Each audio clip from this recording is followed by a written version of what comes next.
Yo tout le monde, c'était Rosia, j'espère que vous allez bien. Aujourd'hui je vous retrouve pour une nouvelle vidéo dans laquelle j'aimerais vous présenter un stuff 200 low cost, vraiment bas budget en réalité pour du stuff 200 qui va vous permettre de pouvoir jouer do crit multi avec votre Kra. Et vraiment c'est un régal ce stuff parce qu'il coûte vraiment pas cher par rapport aux dommages qu'il nous permet de réaliser. Alors à noter que ce stuff je l'ai récupéré sur la vidéo d'un autre joueur Dofus que je vous mets en description. La vidéo a fait pas mal de vues, mais ça permettra à tous ceux qui peut-être l'avaient vu et se posent la question, eh bien de voir un autre joueur acheter et tester ce stuff. Donc on va sans plus tarder faire la présentation tout simplement. Dans ce stuff, on se retrouve avec l'amulette du Strigide, l'anneau de pas de greffe, le gelano PAPM, l'arc Volcorn, le 4 feuilles, le Coculte, le Guetas de pas de greffe, le Gétas pardon, de pas de greffe, ceinture du Strigide, chevelure de Talcacha et la coiffe de pas de greffe. Au niveau des trophées et des Dofus, j'ai pas tout ce qu'il faut, puisqu'en réalité, il faudrait un Dofus des glaces ainsi qu'un Dofus turquoise, des glaces pour les dommages et turquoise pour le bonus critique. Or, moi je les ai pas encore et je compte pas les acheter. Donc au final j'ai un Dococo et un Dofus pourpre histoire de gratter un petit peu de puissance. On retrouve sinon le joueur majeur, le furibond majeur, le voyageur ainsi que le turbulent. Et certains d'entre vous se disent mais attends, t'es en 11-5 avec 3000 points de vie pour un stuff de sang, c'est vraiment pas ouf. Eh bien vous allez vous rendre compte que en réalité c'est vraiment pas mal. Enfin les dégâts si vous voulez rattrapent entre guillemets cette perte, parce que vraiment sur un stuff de sang classique c'est quasiment impossible de faire autant de rocks.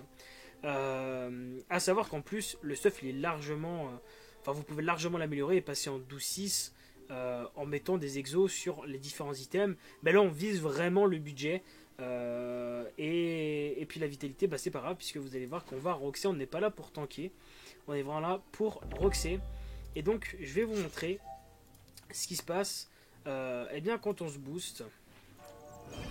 On fait notre premier tour boost comme cela, boost dommage, boost dégâts, boost critique, le petit boost avec maîtrise d'armes, et tout de suite on peut jouer tout simplement l'arc Volcorn.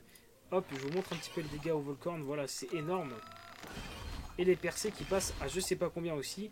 Donc là c'est incroyable, et l'avantage de ce stuff c'est qu'on peut vraiment en fait tout simplement enchaîner les gros dégâts, et ça c'est cool. Alors là on peut se poser la question aussi, mais c'est combien font la flèche d'expi et la flèche pupu. Et bien on va voir ça tout de suite, parce qu'en réalité c'est pas mal non plus. Voilà, on va mettre les petits boosts. Alors c'est que hop, le deuxième boost pour la flèche d'expi et la pupu. Donc pour un deuxième boost on tape du 1005 et du 1003 à la pupu. Alors je fais pas les sorts parce que bon le putsch est bientôt mort. C'est simplement pour vous montrer aussi que nos boosts, on fait quand même pas mal de dégâts. Parce qu'avec le cac on fait du 1002, avec les percées on fait du 800. Avec non, les XP on s'en fout. Avec le tir de barrage par exemple on fait du 600 et quelques. 600 aussi avec tir enflammé. On tape du 700 avec assaillante. Et pour les sorts agi, on tape du 600 et quelques. A savoir que agi je ne mets pas parcheté, donc je suis pas encore au max de ma forme en agilité. Et donc on va tester le poison. Hop. Poison qui passe à 432, c'est pas mal. Et on va se boost une dernière fois pour remettre un petit coup de poison qui passe à 527 et quelques. Donc c'est pas mal du tout, ce stuff vous permettra de vraiment profiter entièrement de tous les sorts du Kra. Vous pourrez même taper des petites fumies si vous avez envie. Alors c'est pas le stuff fait pour, mais c'est tout à fait faisable. Je vous ai pas montré ça tout à l'heure, mais je vous montre rapidement les points de caractéristiques quand même.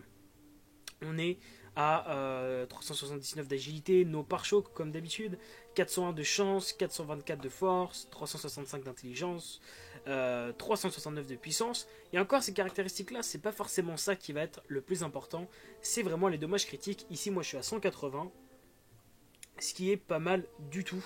Et donc ça nous permet vraiment d'avoir des rocks. Et puis là vous avez les petites résistances. Alors comme je vous ai dit c'est des résistances, c'est vraiment symbolique, ça vous permettra quand même de prendre un peu moins tarif. Mais en réalité on n'est pas du tout là pour tanker, on est là pour roxer. Donc c'est un stuff qui finalement, eh ben, il n'y a pas à dire, il est super intéressant. Sur Elysel, il m'a coûté un peu moins de 30 millions, sans compter les trophées. Donc ouais, vous aurez pour 33 millions, on va dire, sur Elysel, si jamais vous jouez. Et donc, n'hésitez pas à venir me poser des questions. Vous avez mon pseudo qui s'affiche ici, Ryuko Legends. Donc, vraiment, n'hésitez pas à venir me poser des questions relatives au stuff. Si jamais vous avez des petites interrogations, etc. Il n'y a pas de problème. J'y répondrai j'y répondrai volontiers, tout simplement. Donc, voilà. C'était la petite présentation du stuff. C'est la fin de la vidéo. Je vous remercie d'avoir écouté jusqu'ici. N'hésitez pas à liker, partager et me donner votre ressenti sur le stuff dans les commentaires. Sur ce, moi, je vous dis à la prochaine. C'était Aerosia. Ciao, bye.